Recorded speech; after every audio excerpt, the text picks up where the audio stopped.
सभी को नमस्कार।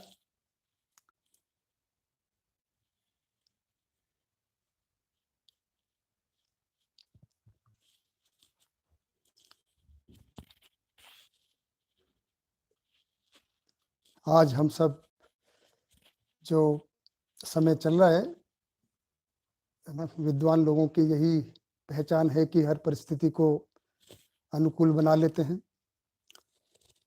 तो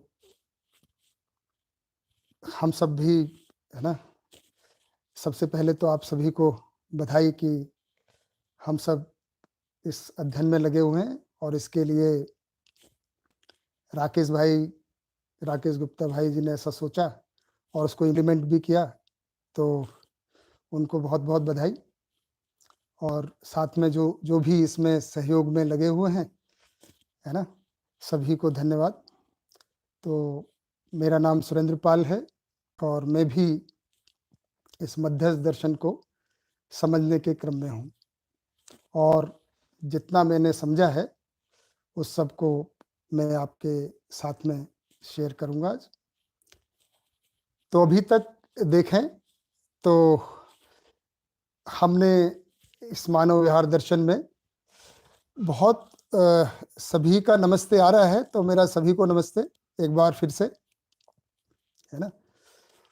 तो अभी तक जैसा हमने देखा है तो हम सहअस्तित्व का चर्चा कर चुके हैं कि इस व्यापक में, है ना, संप्रक्त इकाइयां हैं और उसमें डूबी भीगी घिरी हैं और डूबे भीगे घिरे रहने से उनको ऊर्जा प्राप्त है और प्रेरणा प्राप्त है, जिससे विकास और जागृति क्रम जागृति है।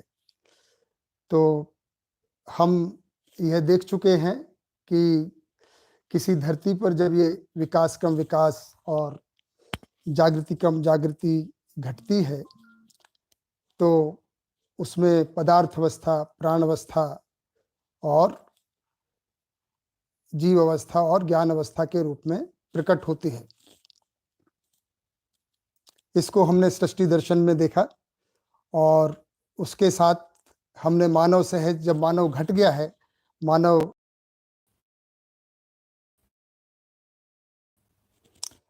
थोड़ा कनेक्शन का इश्यू हो सकता है, तो वो सब मुझे लगता है सब धीरता का परिचय देंगे ही। तो अब हम यहाँ पहुंचे कि जो मानव है उसका जो भी प्रयोजन है, उसका जो भी प्रयास है वो विश्राम के लिए है।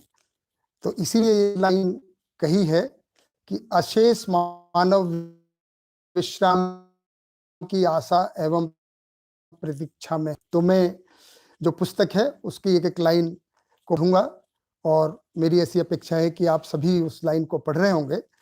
मेरे पास कंप्यूटर है, कंप्यूटर में किताब है, मैं उसमें देख के इसको पढ़ूंगा और जैसा मुझको समझ में आया है उसको आपके साथ भी साझा करूंगा। अशेष मानव यानी कि पृथ्वी पर कोई भी मानव शेष नहीं है जो विश्राम प्रतीक्षा में ना हो। दूसरे शब्दों में कहें तो सभी मानव विश्राम की आशा और प्रतीक्षा में है। यह अलग बात हो सकती है कि सबने विश्राम का अपना अपना डिजाइन बनाया हुआ है। जैसे अगर किसी पढ़ते स्कूल जाते हुए बच्चे को पूछेंगे तो लगेगा कि एक बार बोर्ड के एग्जाम हो जाए, हाई स्कूल के हो जाए, इंटर के हो जाए, फिर कॉलेज की पढ़ाई हो जाए और अगर अच्छी नौकरी मिल जाए तो मैं विश्राम की स्थिति को प्राप्त कर लूँगा। वो तो नौकरी मिलने के बाद ही पता चलता है कि विश्राम की स्थिति बढ़ती है या और ज़्यादा श्रम बढ़ जाता है। अगर किसी एक साधारण मानव से पूछेंगे तो वो ऐसा सोचता है कि अच्छा सा रिटायरमेंट फंड हो जाए, रिटायर होते होते बैंक बैलेंस बन जाए, घर बन जाए, अगर बेटा है तो उसको भी नौकरी मिल जाए और उसको एक अच्छी सी बहू मिल जाए, बिटिया है तो उसका अच्छा सा घर या वर मिल जाए, तो फिर मैं विश्राम की स्थिति, चैन की जिंदगी जीऊंगा। सर्वे करने से, निरीक्षण परीक्षण सर्वेक्षण से पता चलता है कि वो भी कितना चैन में जी पाते हैं या विश्राम को पाते हैं, वो उसके बाद ही पता चलता है। एक बहू सोच सकती है कि बेटा है, एक सास सोच सकती है कि एक बेटा है, उसको अच्छी सी बहू घर में आ जाए तो मैं तो बस विश्राम को प्राप्त हो जाऊंगी। वो तो जब बहू आती है तभी पता चलता है कि कितना विश्राम मिलता है या और श्रम बढ़ जाता है। तो इस तरह से हम निरीक्षण, परीक्षण, सर्वेक्षण करके पता लगा सकते हैं कि विश्राम की आशा और प्रतीक्षा तो सभी में है, पर प्राप्त कितने को होते हैं, क्योंकि उन्होंने जो डिजाइन बनाया हुआ है वास्तव में विश्राम नहीं है। इस समस्या को सुलझाते हुए आदरणीय नागराज जी कहते हैं कि समाधान की ओर विश्राम का तथा समस्या की ओर श्रम का अनुभव है। यहाँ पर अनुभव शब्द थोड़ा सा सामान्य रूप में लिया है। जब हम साक्षात्कार और बोध अनुभव की बात करते हैं उस तरह का अनुभव शब्द को नहीं लिया है। हम अपने में अपनी स्थिति को जिस तरह से पहचानते हैं उसी के लिए अनुभव शब्द का प्रयोग किया है। तो ये कह रहे हैं कि समाधान है तो विश्राम है, नहीं तो समस्या ही है, और समस्या है तो फिर श्रम का अनुभव ही रहता है। तो जिसने जैसी भी स्थितियों को बारे में सोचा हुआ है, अगर वो समाधान पूर्ण नहीं है तो विश्राम की स्थिति को प्राप्त नहीं होंगे। तो यहाँ पे हम अपना डिजाइन को सोच सकते हैं कि हमने विश्राम का क्या डिजाइन बनाया है, परंतु यहाँ पर जो ध्यान आकर्षण है, कहते हैं कि समाधान एवं समस्या मानव के लिए बौद्धिक एवं भौतिक भेद से ही है। भौतिकता में समृद्धि ही समाधान अन्यथा समस्या है, और बौद्धिकता में अनुभूति ही समाधान अन्यथा समस्या है। तो इससे ये निकल के आया कि हमको भौतिकता में समृद्धि का जो समाधान मिलता है तब विश्राम की अनुभूति हो है, और बौद्धिकता में जब हम अनुभूति को प्राप्त होते हैं और समाधान को प्राप्त होते हैं तब हम विश्राम की स्थिति को प्राप्त करते हैं। हमारा डिजाइन वहां काम नहीं करता है। बौद्धिकता में अनुभूति समाधान अन्यथा समस्या है। इसको अगर डिटेल में देखें तो बौद्धिकता में अनुभूति का क्या अर्थ है? सहअस्तित्व रूपी परम सत्य का अनुभव तथा इसके अध्ययन पक्ष को समाधान और उसके व्यवधान पक्ष को समस्या की संज्ञा है। दूसरा, अनुभूति तथा समृद्धि दोनों क्रियाएं हैं। अनुभव क्रिया पूर्वक जीवन विकसित चेतना स्वत्व रूप में है, जबकि समृद्धि के लिए कार्य क्रिया शरीर यात्रा पर्यंत एक आवश्यकता है। शरीर यात्रा के समापन के साथ ही इसकी आवश्यकता भी समाप्त होती है, इसलिए यह सामयिक है। इस प्रकार अनुभव सहज निरंतरता सिद्ध हुई। तो भौतिकता यानी समृद्धि का जो अनुभव है वो विश्राम हमारी शरीर यात्रा पर्यंत ही है, लेकिन जो निरंतर विश्राम की स्थिति है वो बौद्धिकता में, अनुभूति में और सहस्तित्व रूपी अनुभूति में ही विश्राम की निरंतरता है। आगे बढ़ते हैं। फिर इसी बात को कहते हैं कि सफलता केवल निर्भ्रम अथवा निर्भ्रांत अवस्था में ही है। विश्राम हमारा लक्ष्य है, तो ये कब सफल होगा? जब हम निर्भ्रमता या निर्भ्रांत अवस्था को प्राप्त होंगे। क्या कह रहे हैं? कौन प्राप्त हो सकता है? इसका कोई क्वालिफिकेशन क्राइटेरिया है क्या? कोई प्रीरिक्विजिट है क्या कि भाई कौन लोग निर्भ्रमता को प्राप्त होंगे? विश्राम की अपेक्षा तो सभी में है और सभी आशा भी करते हैं। तो यहाँ पर आदरणीय नागराज जी ध्यान दिलाते हैं कि ज्ञान अवस्था के संपूर्ण मानव ही निर्भ्रांत अवस्था के निकटवर्ती हैं। जागृति का तात्पर्य सहस्तित्व में अनुभूति सहज प्रमाण है। जागृत मानव के निकटवर्ती मानव जागृति क्रम में होना पाया जाता है। यही भ्रांत मानव है, यही पशु मानव, राक्षस मानव है। अतः यह सिद्ध होता है कि जागृति भ्रमहीनता अथवा निर्भ्रांत स्थिति की उपलब्धि है। तो बहुत आरंभ में ही क्लियर कर रहे हैं कि मनुष्य का सारा प्रयोजन विश्राम के लिए है और सबने अपना अपना डिजाइन बना हुआ है, तो उसमें तो मिलेगा नहीं। वो समाधान की अनुभूति और बौद्धिकता की अनुभूति में ही मिलना है, और वो कब सफल होगा? जब हम निर्भरता को प्राप्त होंगे। तो इसका क्या क्राइटेरिया है कि कौन प्राप्त होंगे? तो वो कह रहे हैं ज्ञान अवस्था के संपूर्ण मानव ही प्राप्त हो सकते हैं। किसी विशेष जाति, संप्रदाय, है ना, या राष्ट्र ऐसा नहीं है। किसी की इस पे बपौती है या किसी का एक छत्र अधिकार है। ज्ञान अवस्था में जितने भी मानव हैं, ज्ञान अवस्था के मानव, ये भी बढ़िया बात बताई है कि हम कोई ऐसा माने रहता हो कि भाई हमारा कुत्ता, बिल्ली, शेर, चीता, चूहा प्राप्त हो जाएगा, ऐसा भी नहीं है। परंतु ज्ञान अवस्था में है तो सभी मानव निर्भ्रांत अवस्था के निकटवर्ती हैं। का मतलब है कि जो भी मानव है वो निर्भ्रांतता को प्राप्त हो सकते हैं। कैसे होगी ये उपलब्धि? इसका भी तरीका बता रहे हैं। अब क्या किया जाए उसके लिए? हमने अपना डिजाइन बनाया हुआ है, हम उसके लिए प्रयास कर रहे हैं, हम भाग दौड़ कर रहे हैं। अगर देखें तो जिस भी धरती पर ये चारों अवस्थाएं प्रकट होती हैं, तो मानव भी जब से इस धरती पर प्रकट हुआ है, बहुत लोग ये अनुमान लगाते रहते हैं कि ये कितने साल से प्रकट हुआ है।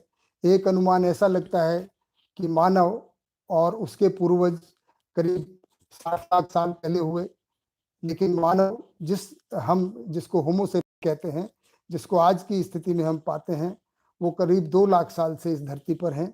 और देखिए तब से ही विश्राम की अपेक्षा में है, और जो भी करते रहे इसमें उन्होंने ऐसा देखा कि 2 लाख साल में 1,90,000 साल तो केवल इस बात में लगा दिए कि कैसे इस धरती पे सरवाइव करें, कैसे जंगली जानवरों के बीच में जो प्राकृतिक घटनाएं घटती रहती हैं, आंधी तूफान आग, उनके साथ कैसे जिया जाए। तो केवल जिंदा रहने का प्रयास किया। करीब 1000 साल पहले हमने खेती को पता लगाया और खेती को प्राप्त किया, उससे जिंदा रहने में कुछ हमने महारत हासिल की। उसके बाद हमने भिन्न भिन्न विचारों पे, जैसे ही हमने कुछ भौतिकता में आराम पाया तो बौद्धिकता के लिए निकले, और बौद्धिकता के लिए अनेक धर्म, अनेक अनेक विचारों का प्रकटन हुआ। उसके बाद करीब 500 साल पहले एक वैज्ञानिक विचार के रूप में जिसको हम पहचानते हैं, उसका प्रकटन हुआ, जो एक सार्वभौमता के रूप में है। और उसके साथ अगर हम देखें तो 250 साल पहले करीब इंडस्ट्रियलाइजेशन की बात की, और इंडस्ट्रियलाइजेशन के साथ हमने बहुत सारी सुविधा की चीज़ों को खोज निकाला। और अब हमारे पास को खोजते खोजते हमने ऐसी भी चीज़ों को खोज लिया जिससे हम विध्वंस को भी जा सकते हैं। परंतु अभी तक विश्राम की जो अपेक्षा है और आशा है वो पूरी नहीं हुई है। क्यों नहीं हुई है? क्योंकि हमने एक प्रयास और करना है, जो ये मध्यस्थ दर्शन है, जो आदरणीय नागराज जी ने, जिसकी प्रणेता है, जिन्होंने ये अनुसंधान किया है, उन्होंने बताया है कि देखिए विश्राम निर्भ्रांत स्थिति को प्राप्त होने से होगा। और उसके लिए क्या करना है? जो ऐसा है उसको वैसा जानना, मानना एवं पहचानना ही निर्भ्रांत स्थिति की उपलब्धि है, अथवा निर्भ्रमता की स्थिति है, क्योंकि है का अध्ययन है। ये करने से ही हम निर्भ्रांत होंगे। निर्भ्रांत होंगे तो बौद्धिक समाधान और भौतिक समृद्धि को प्राप्त होंगे, और सर्वतोमुखी समाधान को प्राप्त होंगे। सर्वतोमुखी समाधान को प्राप्त होंगे तो हम निश्चित ही विश्राम की स्थिति को प्राप्त होंगे। कैसा अध्ययन है? जो जैसा है उसको वैसा जानने का क्या तात्पर्य है, उसका भी वर्णन कर दिया है कि इस शब्द के द्वारा, क्योंकि हम जो अध्ययन कर रहे हैं वो भाषा के द्वारा कर रहे हैं, कि शब्द द्वारा इकाई के रूप, गुण, स्वभाव व धर्म इंगित हो जाना। सत्ता में संपूर्ण एक एक है, सत्य व्यापक में समाहित जड़ चैतन्य प्रकृति है, यही परम सत्य है। अतः सत्यता का ही वस्तु स्थिति के रूप में अध्ययन है, और इसी की समझ और प्रमाण उपलब्धि है। उपलब्धि मात्र सहअस्तित्व में से के लिए होती है। सत्यता सह अस्तित्व स्वरूप है, क्योंकि नित्य है, नित्य वर्तमान है। तो ये भी बताया कि सत्य नित्य वर्तमान है, सहअस्तित्व नित्य वर्तमान है। इसका भी वर्णन कर दिया है। नित्य वर्तमान का मतलब है जो भी है, जैसा भी है, सदा सदा रहने वाला है, ना कभी बना है, ना कभी बिगड़ेगा, ना उसका आदि है, ना अंत है। वो है का ही अध्ययन है, जो है उसी का अध्ययन है। उसका अध्ययन अगर पूर्ण हो जाता है, वही निर्भ्रमता है। तो बढ़िया बात कर रहे हैं। विश्राम पाना है, विश्राम के लिए समाधान, समाधान के लिए निर्भ्रमता, निर्भ्रमता के लिए जो सहअस्तित्व है, जो सत्यता है, उसका अध्ययन है। उसका अध्ययन होते ही हमको क्या होता है? सत्य अनुभूति होती है। फिर इसी बात को कह रहे हैं। अभी हम टेलीग्राम में बहुत सारे हमारे मित्रों के कमेंट आते हैं। एक कमेंट आया जिसको मैंने पढ़ा कि भाई इसमें बहुत ज्यादा रिपीटिशन है, हम पर दया करो। एक्चुअली रिपीटिशन है, यही दया है, क्योंकि हमारा एक बार में ध्यान जाता कहाँ है। हमको इसलिए बार बार ध्यान आकर्षण की आवश्यकता है। तो आदरणीय नागराज जी ने जो ये दर्शन को लिखा है, हमारे मित्र अजय भाई ने कहा एक होलोग्राफिक वे में लिखा है। मैंने भी पहले ऐसा ही कहा था। अभी एक और दृष्टि गई है कि आदमी जहां है, क्योंकि सभी निकटवर्ती हैं, तो जो जैसा है जहां भी है वहीं से अध्ययन की शुरुआत कर सकता है। तो एंट्री पॉइंट कहीं से भी हो सकता है। तो इसको विभिन्न कोणों से, विभिन्न दृष्टियों से लिखा हुआ है। ये बात है। इसीलिए ऐसा लगेगा कि बहुत रिपीटिशन है, उसी बात को बार बार, वो बार बार इसलिए कहा जा रहा है, पहली बात तो हमारा ध्यान आकर्षण अच्छे से हो जाए, और दूसरी बात, जो जहां है, जहां भी है, जिस भी मानसिकता के साथ में है, उससे उसको एंट्री मिल जाए। तो इसलिए इसमें रिपीटिशन है। तो इस चैप्टर में भी थोड़ा रिपीटिशन लगेगा। और अन्य, क्योंकि हम लोग आखिर इस मानवीय परंपरा में हैं, हमने भाषा की खोज की है, भाषा के द्वारा कम्युनिकेट करते हैं, संप्रेषित करते हैं, और हम अपने साथ बहुत सारे शब्दों का पिटारा लिए हुए होते हैं, और अपने अपने हिसाब से हर शब्द का अर्थ अपने में लिए होते हैं। परंतु यहाँ पर उन सभी शब्दों का तो बीच बीच ऐसी अपेक्षा है कि आप सभी धैर्य रखेंगे। तो कह रहे हैं, सत्ता का अध्ययन पूर्ण हो जाना ही निर्भ्रमता है। तो जैसे ऊपर वर्णन किया कि अस्तित्व में जो भी है, जैसा है, उसको वैसा ही जानना, एक एक इकाई का रूप, गुण, स्वभाव, धर्म का अध्ययन हो जाना ही सत्यता का अध्ययन पूर्ण हो जाना है। सत्यता का अध्ययन पूर्ण हो जाती है, निर्भ्रमता हो जाती है। निर्भ्रमता हो जाती है तो अनुभूति की अनुभूति होती है, सत्य की अनुभूति होती है। कैसे होती है, उसके लिए एक और चीज है, जो मानवीयतापूर्ण जीवन से ही चरितार्थ होता है। तो सत्यानुभूति के लिए भ्रम का निवारण आवश्यक है, और उसके लिए एक और कार्य करना है कि मानवीयतापूर्ण जीवन का अभ्यास करना है। फिर उस लाइन में और डिटेलिंग में कहा है, निर्भ्रमता के लिए विवेक एवं विज्ञान का अध्ययन व कर्म अभ्यास, व्यवहार अभ्यास आवश्यक है। इसके द्वारा किए गए अनुभव, विचार तथा व्यवहार के समन्वय से ही क्रमशः आध्यात्मिक, बौद्धिक तथा भौतिक स्तर में अनुभूतियां एवं उपलब्धियां हैं। तो अब इसको डिटेलिंग किया कि निर्भ्रमता के लिए अध्ययन है, सत्यानुभूति के लिए, तो निर्भ्रमता के लिए विवेक एवं विज्ञान का अध्ययन व कर्माभ्यास, व्यवहाराभ्यास है। इसके द्वारा किए गए अनुभव, विचार या व्यवहार के समन्वय से ही क्रम से आध्यात्मिक, बौद्धिक तथा भौतिक स्तर में अनुभूतियां एवं उपलब्धियां हैं।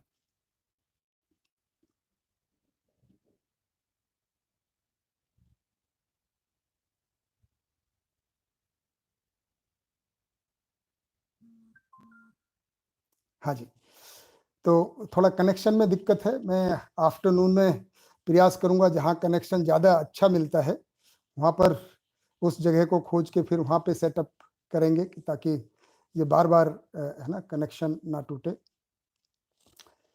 फिर कह रहे हैं, अनुभव मात्र सत्य सहज ही है, क्योंकि यह अपरिवर्तनीय है। अनुभव यदि परिवर्तनशील हो तो वह अनुभव नहीं है। तो यहाँ पर इस बात की ओर ध्यान दिला रहे हैं, क्योंकि अब हम जब अध्ययन करते हैं तो साक्षात्कार, बोध और अनुभव की हमको अपेक्षा होती है, हम उसके लिए प्रयास करते हैं। तो कई बार ऐसा लग सकता है कि हमको अनुभव हो गया है। अगर अलग अलग जगह पर वो बदलता रहे तो यह अनुभव परिवर्तनशील है, तो वह नहीं है, ऐसा ध्यान दिला रहे हैं। क्योंकि अनुभव मात्र अपरिवर्तनीय है, वो सत्य सहज है, और सत्य है वो अपरिवर्तनीय है। समस्त क्रियाएं नियमों से नित्य सिद्ध हैं। अब यहाँ पर हम फिर से बात की तरफ ध्यान दिला रहे हैं कि जो सत्य है वो सदा सदा एक जैसा होने वाला है, रहने वाला है। तो उसमें जो ऊपर बात कही गई है कि वो अपरिवर्तनीय है, तो नियम ही अपरिवर्तनीय है। भौतिक क्रियाओं को देखेंगे तो क्रियाएं या घटनाएं बदलती रहती हैं, परंतु नियम नहीं बदलते हैं। फॉर एग्जाम्पल, एक अगर उदाहरण ले लें, तो हम एक 7वें माले या 10वें माले की बिल्डिंग के ऊपर खड़े हो जाएं और ऊपर से कोई बॉल को फेंकते हैं या किसी वस्तु को फेंकते हैं तो वो भी नीचे गिरेगी। और कोई व्यक्ति अगर खड़ा होकर अपने को शरीर त्यागने के अर्थ से नीचे कूदता है तो भी उसी नियम से नीचे गिरेगा। तो घटनाएं अलग अलग हैं लेकिन उनके पीछे नियम एक ही है। तो हमको यह देखना है कि घटनाएं जो बदलती रहती हैं उसकी बजाय कि नियम क्या है उनको उनकी तरफ ध्यान देना है, उनको अध्ययन करना है। क्योंकि जितनी भी घटनाएं हैं, जो भी क्रियाएं हैं, वो नियमों से ही नियंत्रित हैं, संतुलित हैं, उसी में संरक्षित हैं और परिलक्षित हैं, क्योंकि नियम अपरिवर्तनीय है।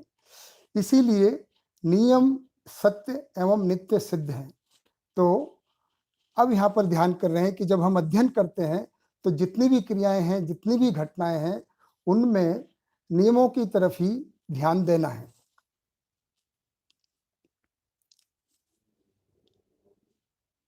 सत्य बोध से बौद्धिक समाधान अन्यथा में समस्या है। नियम बोध के बिना सत्य बोध संभव नहीं है। तो हम अब इसको कनेक्ट करते चले जा रहे हैं कि हमको विश्राम की उपलब्धि होनी है, विश्राम के लिए सत्यानुभूति होनी है, सत्यानुभूति के लिए सत्यबोध होना है। तो सत्यबोध कब होगा?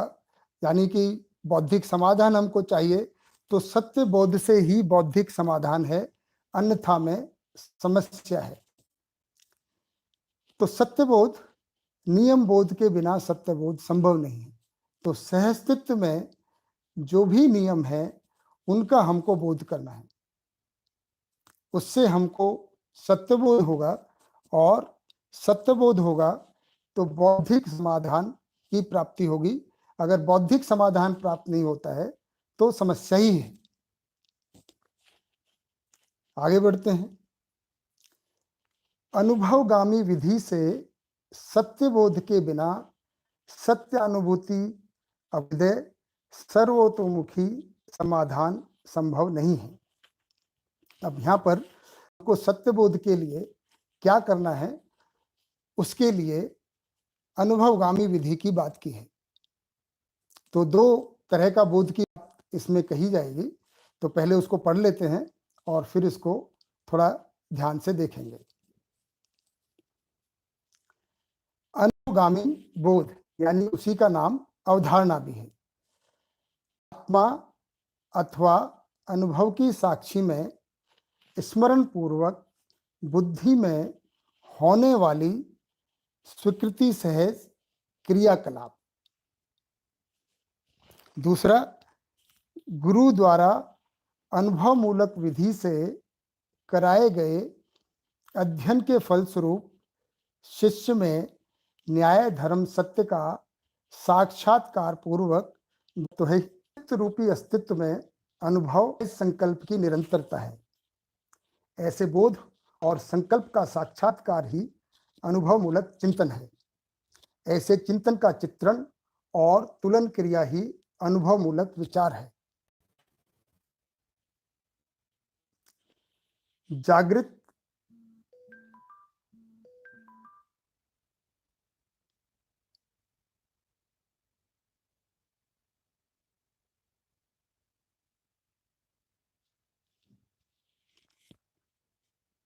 जागृति मूलक विचार के फलस्वरूप विवेक सम्मत विज्ञान एवं विज्ञान सम्मत विवेक प्रमाणित होता है।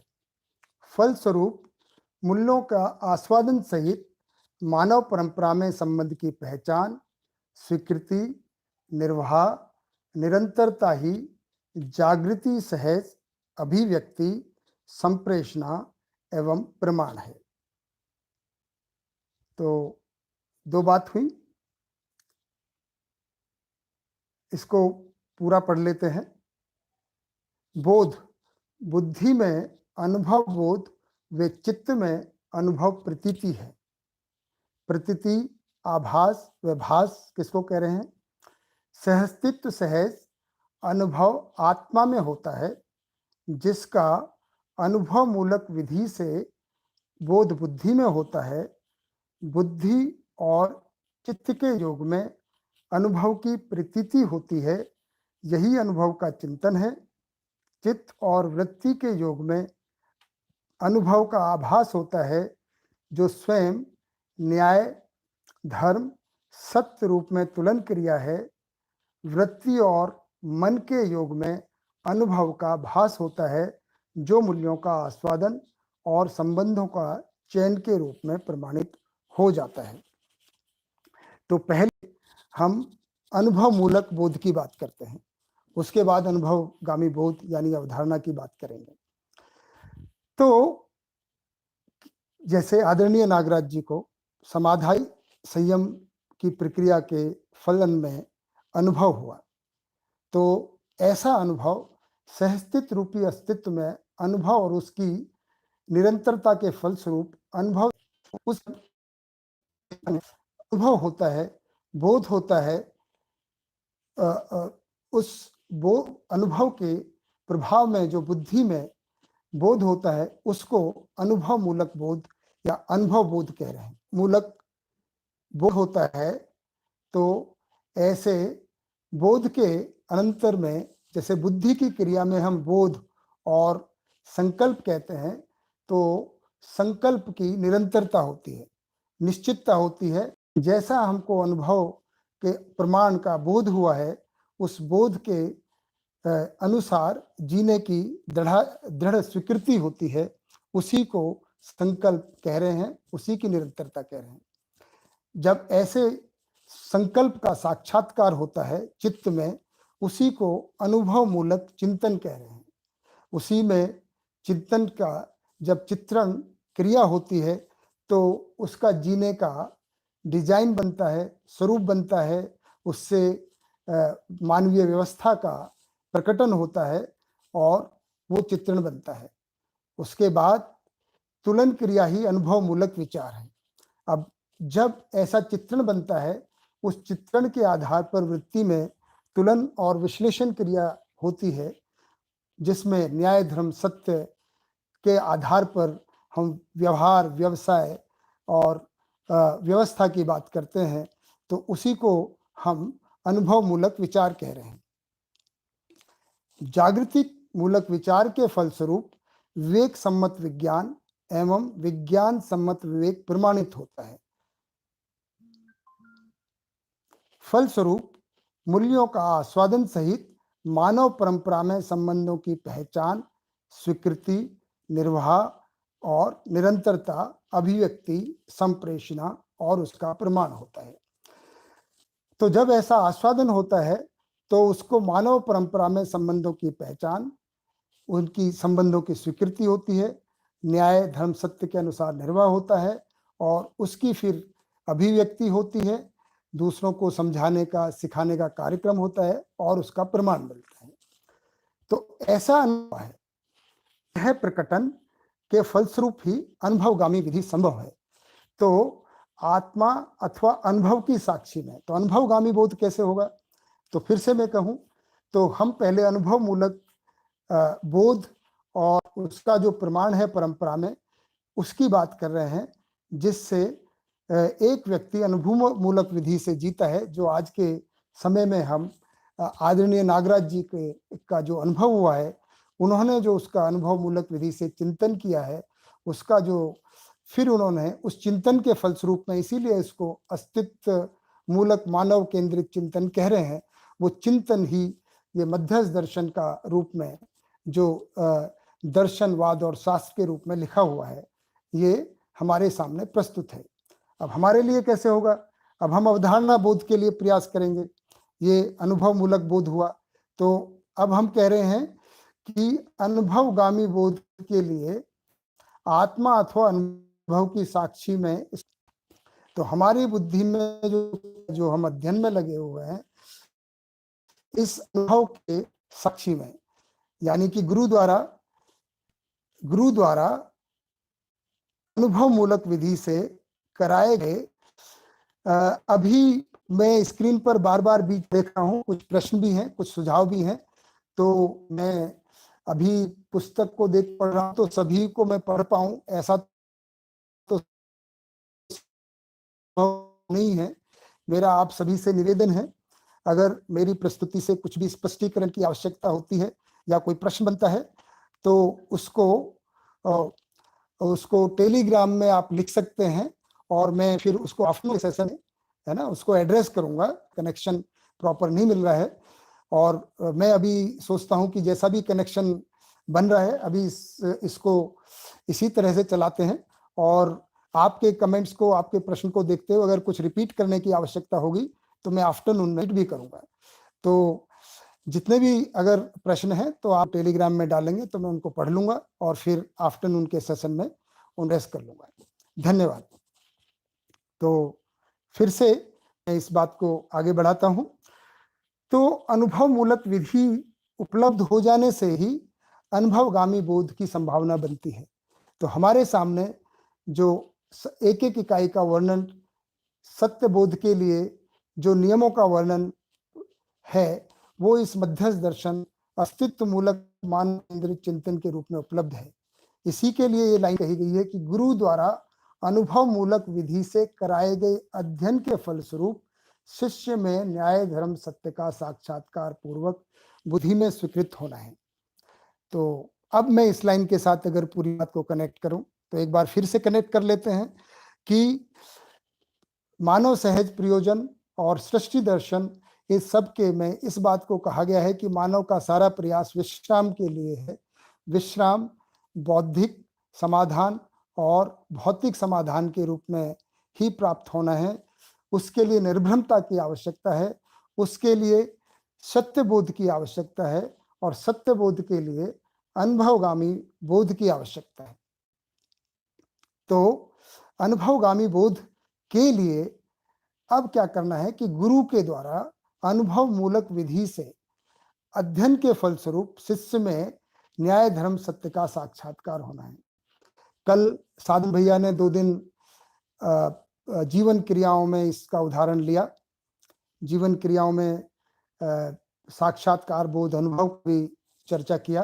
तो मैं ऐसा सोचता हूँ आप सबने उसको अटेंड किया ही है, तो उसी बात को मैं फिर से अगर रिपीट करूं तो उसी को अवधारणा बोध कह रहे हैं कि जब हमको गुरु के द्वारा, तो यहाँ पे गुरु अनुभव मूलक विधि से कराए गए अध्ययन, तो 3 है। अनुभव मूलक विधि का मतलब है जिसके मूल में अनुभव हो, ऐसी विधि, ऐसी प्रक्रिया जिसके मूल में अनुभव हो। किससे प्राप्त होती है? गुरु से प्राप्त होती है। तो हम यहाँ ये कह रहे हैं कि आदरणीय नागराज जी द्वारा ये प्राप्त है। मेरी भी ऐसी निष्ठा है कि आदरणीय नागराज जी अनुभव संपन्न व्यक्ति रहे हैं, मुझे अभी तक उसमें कोई डाउट करने का मौका नहीं मिला है। उसी के आधार पर मैं भी आपके सामने प्रस्तुत हूँ, क्योंकि मेरी इस निष्ठा है, मैं भी इसको समझने का प्रयास कर रहा हूँ। और अभी तक जितने भी मापदंड, जितने भी माइलस्टोन्स मिले हैं, उससे इसी बात की पुष्टि होती है कि इस प्रक्रिया से वहां तक पहुंचने की संभावना अधिक है। तो गुरु के द्वारा एक अनुभव मूलक विधि प्राप्त की वो है और उसके अनुसार अध्ययन करने के फलन में हम में, जो कि हम शिष्य हैं, शिष्य के रूप में हमने अपने आप को स्वीकारा है, न्याय धर्म सत्य का साक्षात्कार होना है। वो साक्षात्कार जब बुद्धि में स्वीकृत होता है, उसी को हम कह रहे हैं कि चित्त का बुद्धि में प्रत्यावर्तन होना है। और वो प्रत्यावर्तन होना है यानी कि बुद्धि में अवधारणा बोध होना है। तो सत्य बोध के लिए हमको ये प्रक्रिया से गुजरना है कि न्याय धर्म सत्य का साक्षात्कार हो जाए। उसके तत्पश्चात ही अवधारणा बोध होगा। अवधारणा बोध से ही हमें सत्यानुभूति का उदय होगा और सत्यानुभूति होगी तो हम में फिर हमारे भी प्रक्रिया अनुभव मूलक विधि जैसी हो जाएगी। क्या होगा फिर हम में? फिर इस लाइन को पढ़ते हैं कि हम में फिर अनुभव मूलक बोध होगा। तो अवधारणा बोध के पश्चात जब हमें अवधारणा के अनुसार संकल्प होगा और उसके अनुसार हम जीने का संकल्प करते हैं, जी रहे हैं, और जैसे बात ऊपर कही थी कि उसी के अनुसार अनुभव के अनुसार अवधारणा के अनुसार जीने का क्रम अभ्यास और व्यवहार अभ्यास करते हैं तो उस अभ्यास के करते करते हम में अनुभव होगा। उस अनुभव के पश्चात फिर हमको बोध होगा। उस बोध की निरंतरता है अवधारणा। इसका मतलब यह है कि अवधारणा बोध की निरंतरता हो यह आवश्यक नहीं है ना। जैसा विकास और ह्रास इसका आगे वर्णन है कि दोनों क्रम चल ही रहे हैं, तो उन क्रम के अनुसार में हम ऐसा भी हो सकता है कि अवधारणा बोध के बाद में कितना समय लगता है अनुभव का, उसका भी अभी निश्चित कहना संभव नहीं है, परंतु प्रक्रिया निश्चित है। तो प्रक्रिया के अनुसार जैसे ही हमको अवधारणा बोध होता है उसके अनुसार संकल्प के अनुसार जीते हैं, अनुभव होता है। अनुभव के फलस्वरूप फिर से जो बुद्धि में प्रभाव होता है, जब आत्मा का परावर्तन बुद्धि में होता है और पहले बुद्धि का प्रत्यावर्तन आत्मा में, यानी कि बुद्धि आत्मा को पहचानती है और जैसे कल चर्चा हुई आत्मा सहस्तित्व को पहचानती है। उसके प्रभाव में जो बुद्धि का आत्मा अनुभव संपन्न आत्मा का जो प्रभाव बुद्धि पर पड़ता है, तो उसको हम जिसको सहज प्रभाव कह रहे हैं वही अनुभव बोध है। फिर ऐसे अनुभव बोध के अनंतर फिर संकल्प की निरंतरता है, फिर नीचे लौटना नहीं है, फिर ह्रास की कोई संभावना नहीं है। ऐसे बोध और संकल्प का साक्षात्कार ही अनुभव मूलक चिंतन है। फिर हम में अनुभव मूलक चिंतन है जिसी को हम स्वत्व या स्वतंत्रता कहते हैं। ऐसे चिंतन के फलस्वरूप फिर हमारी तुलन क्रिया होती है, यानी कि चित्त का वृत्ति में परावर्तन और फिर विचार और फिर हमारी अभिव्यक्ति, फिर हमारा जीना। तो जब फलस्वरूप मूल्यों का आस्वादन सहित के अंतर मूल्यों को आस्वादन सहित मानव परंपरा में हम संबंधों की व्यवस्था के अर्थ में पहचान करते हैं, स्वीकृति करते हैं, निर्वाह करते हैं, न्यायपूर्वक जी पाते हैं और जागृति सहज अभिव्यक्ति, यानी कि जब भी हम व्यक्त होते हैं तो उसमें भी जागृति होती है। संप्रेषणा हमारे जीने में, दूसरों को समझने में, सिखाने में संप्रेषणा होती है, तो उसका प्रमाण देते हैं, उसकी निरंतरता होती है। यही विश्राम की स्थिति है। अब ऐसी स्थिति में विश्राम का अर्थ निष्क्रियता नहीं है, यह भी स्पष्ट है, करने की आवश्यकता है।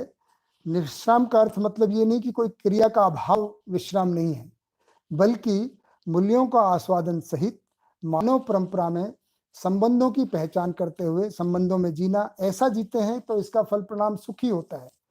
सुखपूर्वक मूल्यों का आस्वादन, यानी कि हम मूल्य मूलक, लक्ष्य मूलक जागृति का आस्वादन, समाधान, समृद्धि, वह सहस्तित्व स्थिति का आस्वादन, रुचि मूलक का आस्वादन उसमें समाया ही होता है।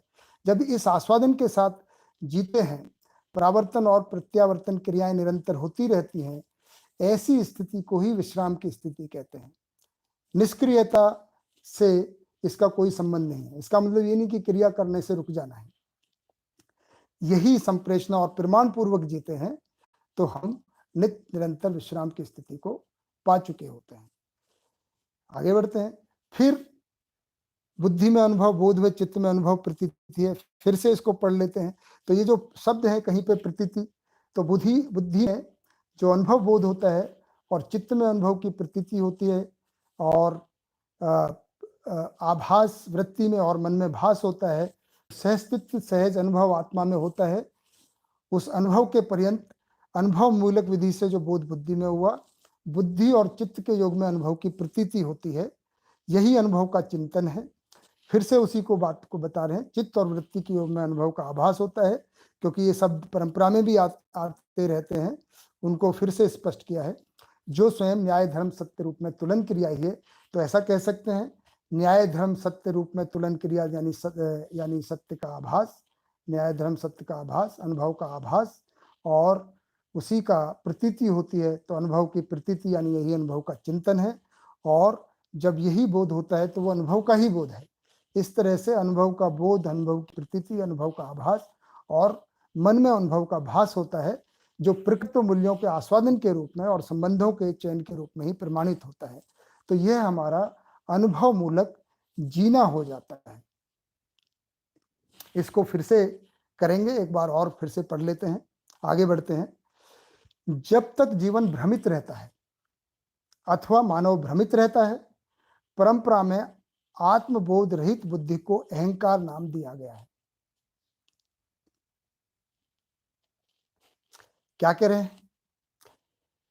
जब तक जीवन भ्रमित रहता है। अब बता ही रहे हैं, निर्भ्रमता ही विश्राम है, ये तो पहले ही डिक्लेयर कर दिया है। हमारा अपना जो विश्राम का डिजाइन है वो काम नहीं करता है। अभी आज हम इस स्थिति में हैं कि किसी परिस्थितिवश, कोरोना वायरस वश हम एक लॉकडाउन की स्थिति में हैं और सभी अपेक्षा में, इस आशा में है कि कब लॉकडाउन हो।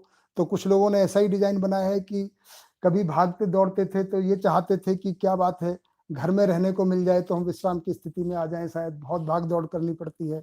और घर में है तो घर में रहने से परेशान है, क्योंकि अब लगता है कि कैसे ये 14 दिन, किसी को तो भय है कि कहीं ये बढ़ भी नहीं जाए। तो क्योंकि ये सब विश्राम की स्थिति नहीं है। हम जो भी स्थिति का सोचते हैं, जैसे ही वो स्थिति को प्राप्त होते हैं, कोई नई समस्याएं पैदा हो जाती हैं। ऐसे ही एक भयंकर वायरस जीवन में है जिसको भ्रम नाम दिया है।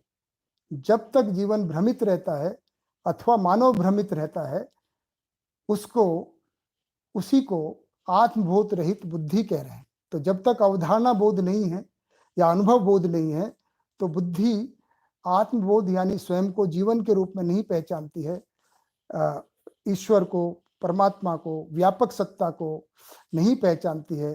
तो उसको आत्मबोध रहित बुद्धि कह रहे हैं और उसी का नाम अहंकार है। भ्रम का अस्तित्व नहीं है। तब ये मजेदार बात है, भ्रम का अस्तित्व नहीं है, फिर भी जीवन भ्रमित रहता है। यही भ्रम है। जिसका अस्तित्व नहीं है उसका अस्तित्व है, और जिसका अस्तित्व नहीं है उसको अस्तित्व स्वीकार किए रहना है, इसी का नाम भ्रम है। इससे स्पष्ट है, क्योंकि उसका अस्तित्व नहीं है इसलिए स्पष्ट है कि भ्रम मानव के द्वारा किसी भय, प्रलोभन वश स्वीकार की गई मान्यताएं हैं। मान्यताएं चित्त में होने वाले चित्रण तक ही सीमित हैं। अतः बुद्धि भ्रमित नहीं होती, बुद्धि चुप रहती है। अध्ययन, बोध, अनुभव विधि से ही बुद्धि जागृत होती है। बढ़िया बात है। क्या कह रहे हैं कि भाई जब तक बोध नहीं है तब तक हम भ्रमित हैं, और भ्रमित हैं तो अहंकार में है, तो अहंकार तो हम में है ही। परंपरा में भी ऐसा कहा गया है कि जब तक बुद्धि में बोध नहीं है तब तक वो अहंकार है। पर भ्रम है क्या? भ्रम ऐसी मान्यताएं जो हमने स्वीकार की गई हैं, अधिमूल्यन या अमूल्यन या निर्मूल्यन, जो भय या प्रलोभन व स्वीकार की गई मान्यताएं हैं, वो चित्त तक ही सीमित रहती हैं। तो भ्रम बुद्धि तक जाता नहीं है। बुद्धि चुप रहने का मतलब यही है कि बुद्धि भ्रम को स्वीकार नहीं करती है। बुद्धि केवल सही को ही स्वीकार करती है। बुद्धि में न्याय, धर्म, सत्य का जो साक्षात्कार है, जो सत्य है, जो शाश्वत है, जो निरंतर है, उसी को स्वीकार करती है। इसीलिए वो चुप ही रहती है। कोई सही बात पहुंचती है तो उसको तुरंत स्वीकार करती है। अब वो कब स्वीकार करती है? उसके लिए मन, वृत्ति, चित्त को थोड़ा मशक्कत करनी पड़ती है। ऐसी चीजों का पता लगाना पड़ता है कि जो नित्य है, निरंतर है और शाश्वत है। लेकिन क्यों नहीं कर पाती है? अब ये क्यों होता है इसका आगे भी वर्णन है, परंतु अगर थोड़ा सा यहीं पे इसका जिक्र कर लिया जाए, क्योंकि मन तो शरीर से जो संवेदनाओं में आस्वादन है उसको लेने में लगा रहता है। मन पर जो प्रभाव है, जैसे कल भी ये बात हुई थी कि मन पर दोनों तरह का प्रभाव है। आत्मा में सहस्तित्व का प्रभाव है, बुद्धि में आत्मा का प्रभाव है, जिसके और चित्त में बुद्धि का प्रभाव है, वृत्ति में चित्त का प्रभाव है, और वृत्ति का प्रभाव मन में है। परंतु अभी ये अनुभवमूलक नहीं है। ये अनुभव की अपेक्षा में, बोध की अपेक्षा में, विश्राम की अपेक्षा में प्रभाव है।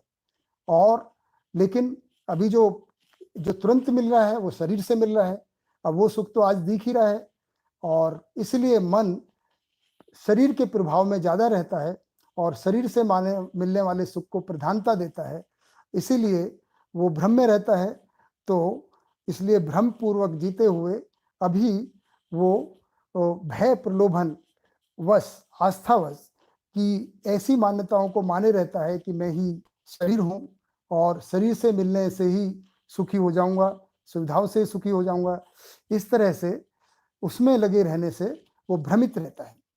ऐसी स्थिति में बुद्धि चुप रहती है और मन, वृत्ति, चित्त अभी उनका ध्यान शाश्वत चीजों की तरफ नहीं गया होता है, इसलिए वो बुद्धि कोई रेस्पॉन्स नहीं दे पाती है। इतना रेस्पॉन्स तो बना ही रहता है कि जो भ्रम है उसको नकारती रहती है, उसको स्वीकार नहीं करती है। अहंकार एवं भ्रम यह दोनों सत्यता के प्रति अनर्हता के द्योतक हैं। यानी कि अहंकार है और भ्रम है, ये दोनों जीवन में सत्यता को स्वीकार करने की क्षमता नहीं है, योग्यता नहीं है, पात्रता नहीं है। यही भ्रम और अहंकार है। इससे क्या मतलब निकलता है? इसका मतलब ये इनका अस्तित्व नहीं है, केवल ये दोनों का जो प्रभाव है, भ्रम का और अंधकार का, वो प्रभाव, अहंकार का जो प्रभाव है वो अंधकार की तरह है, जो प्रकाश का अभाव है। ये हम में अक्षमता है, अनर्हता है का मतलब है। ये है तो कि ये जगह तो बिल्कुल ही ठीक नहीं है कनेक्शन के लिए, तो अभी सेटअप को डिस्टर्ब किए ना, मैं अभी कुछ समय और यहीं लगाऊंगा। तो आपकी धीरता के लिए, उदारता के लिए बहुत बहुत धन्यवाद। अहंकार एवं भ्रम दोनों सत्यता के प्रति अनर्हता के द्योतक हैं। सत्यबोध अध्ययन सहज अंतिम उपलब्धि है तथा अनुभव स्वभाव है। क्या मतलब है? हमारा जो प्रयास है, पुरुषार्थ है, वो सत्यबोध के लिए अध्ययन तक ही है, क्योंकि अध्ययन की जो अंतिम उपलब्धि होगी वो सत्यबोध, अवधारणा बोध ही होगा। उसके बाद होना ही है, वो स्वभाव है, यानी कि उसकी परिणति अवधारणा तो अभी आगे निकल के आएगा, ये निश्चित ही सफल होना है। तो हमारा जितना भी प्रयास है वो अध्ययन के लिए, और अध्ययन की जो अंतिम उपलब्धि वो अवधारणा बोध में होगी, सत्य बोध में होगी। इसके लिए हमें प्रयास करना है, अनुभव के लिए प्रयास नहीं करना है। जैसे कुछ चीजें करने की होती हैं और कुछ चीजें अपने आप होती हैं। जैसे कई बार हम ये उदाहरण देते हैं कि भाई हम गेहूं या खेत में फल उगाते हैं या फल अपने आप उगता है, गेहूं अपने आप उगता है। कई बार बहुत सारे लोग जवाब देते हैं कि नहीं, हम तो गेहूं उगाते हैं। गेहूं नहीं उगाते, हम गेहूं उगने के लिए खेत की तैयारी करते हैं, बीज डालते हैं, पानी डालते हैं, उसका रखरखाव करते हैं। गेहूं तो अपने आप उगता है और उगते उगते एक दिन हमको गेहूं की प्राप्ति हो जाती है। गेहूं उगाने के लिए और गेहूं के पौधे के प्रयास नहीं करते हैं। उसी तरह हमारा प्रयास, बल्कि अगर गेहूं डालने का प्रयास करेंगे तो पता चलेगा गेहूं भी नहीं हो पाएगा। इसलिए अगर हम अनुभव के लिए बहुत कुछ ज्यादा ही प्रयास करेंगे तो पता चला अध्ययन भी नहीं हो पा रहे।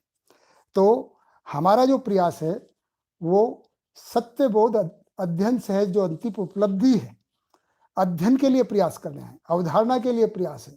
उसके बाद अनुभव तो होना ही है। फिर कह रहे हैं इसी बात को, सत्य बोध के बिना सत्यानुभूति तथा सत्यानुभूति के बिना विश्राम नहीं है। देखिए फिर विश्राम पर ले आए, क्योंकि विश्राम के लिए तो सारा श्रम है, सारा श्रम विश्राम के लिए है। तो किसके लिए श्रम करना है? सत्य बोध के बिना सत्यानुभूति तथा सत्यानुभूति के बिना विश्राम नहीं है। इसको अगर दूसरे क्रम से पढ़ते हैं तो विश्राम के लिए हमको सत्यानुभूति की आवश्यकता है, और सत्यानुभूति है तो सत्यबोध करना है। सत्यबोध क्यों पाना है? सत्यबोध पाना है तो अध्ययन करना है। अध्ययन किस चीज का करना है का अध्ययन करना है। है क्या? सहअस्तित्व है, व्यापक सत्ता में संप्रक्त अनेकानेक अनंत इकाइयां हैं, उनके रूप गुण स्वभाव धर्म का अध्ययन करना है। दूसरे शब्दों में सत्यता का, वास्तविकता का अध्ययन करना है। दूसरे और शब्दों में हमको अवधारणा के लिए जो प्रयास करना है, उसके लिए हमको फिर से कहें तो न्याय धर्म सत्य का अध्ययन करना है। ये भी शब्द है, अनेक अनेक शब्दों से हमारा ध्यान आकर्षण किया गया है। फिर से मैं कहूंगा, किसी को अगर ऐसा लगता है रिपीटिशन है, तो ये रिपीटिशन हमारी विद्वता नहीं है, हमारी स्थिति को लेकर बाबा जी ने रिपीटिशन किया है। क्योंकि किसी को न्याय धर्म सत्य से कनेक्शन होता है, किसी को सत्यता से कनेक्शन होता है, किसी को सत्यबोध से कनेक्शन होता है। हमारा कनेक्शन हो जाए, हमारे अध्ययन के प्रति निष्ठा हो जाए, इसके लिए बार बार ये प्रयास है। तो फिर से अनुभव के लिए प्रयास नहीं है, प्रयास अध्ययन का है, अध्ययन ही प्रयास है, और अवधारणा के लिए प्रयास है। तो ये लाइन बहुत बढ़िया है, सारी ही लाइन बढ़िया है, ऐसा नहीं कि ये लाइन ही बढ़िया है। ये लाइन भी बढ़िया है, ऐसा कहेंगे, क्योंकि इस पे ध्यान जाता है तो एक क्रम फिर से हमारा प्रकट होता है और निष्ठा बनती है अध्ययन के लिए। तो विश्राम के लिए सत्यानुभूति, क्योंकि सत्यानुभूति के बाद ही विश्राम की निरंतरता है, और सत्यानुभूति के लिए सत्यबोध, सत्यबोध के लिए सत्यता का अध्ययन। अब फिर वही बात कह रहे हैं, सत्य मात्र सत्रा में संप्रक्त जड़ चैतन्य प्रकृति है। लो भैया, यहीं से शुरू बात की थी, फिर ये बता रहे हैं, अब क्या करें, सत्य तो बात तो इतनी ही है, इसी को बार बार बताएंगे, और इसी में नहीं बताएंगे, मानव व्यवहार दर्शन में भी बताएंगे, कर्म दर्शन में भी बताएंगे, जो भी किताब पढ़ाएंगे और किताब का कोई भी अध्याय लेंगे तो ये बात तो आनी है, क्योंकि ये नित्य शाश्वत नित्य वर्तमान है और इसी का हमको अनुभव होना है। तो ये हमारे अनुभव में हमारे स्मरण पूर्वक बताया गया है कि हमारे स्मरण में बना रहे, क्योंकि हमारे तो उलझने बहुत हैं। हमारा दिन को हम देखें, अपने विचारों को, थोड़ी है कि हमारे विचारों में सहस्तित्व बना रहता है, निरंतर बना रहता है, उसका स्मरण बना रहता है। ऐसी हमारी स्थिति नहीं है अभी, अगर हम अपना निरीक्षण करते हैं तो कम से कम अध्ययन है। शाश्वत का मतलब ही है जो अपरिवर्तनीय है, परिवर्तनीय है, तो ये नियम है ना, सबसे बड़ा नियम है कि यही शाश्वत है। अब अगर ऐसा हो भी जाए तो क्या होगा?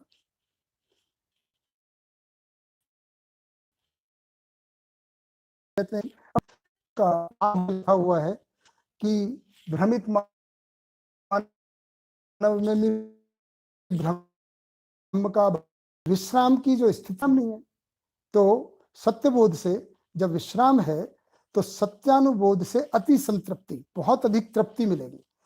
अभी तक जितनी भी तृप्ति मिली है रुचि मूलक आस्वादनों में, वो क्या तृप्ति है?